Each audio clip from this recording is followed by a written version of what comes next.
Ano kayang naiisip ni Inday sa kanyang anong tinitingnan niya? Pag ikaw yung walang kain, ganyan talaga ang mangyayari sa iyo.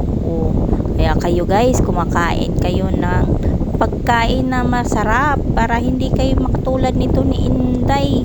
Anong iniisip niya? Parang nagugutom talaga to siya. Ang likot-likot naman niya. Tingnan nyo guys, parang walang kain, walang tulog pa yata to. Para naluka. Ano pa to? Ano ba? Anong gagawin niya? Tinitingnan niya. Sayang naman to. Itong babae to. Nagkakati ng buhok niya. Kinuha. Paano kinuha niya?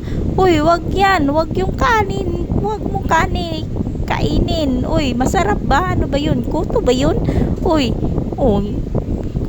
Ano ba yan? Ang sarap talaga. Kinain pa niya. Sarap talaga. Ha ha ha ha. Sarap.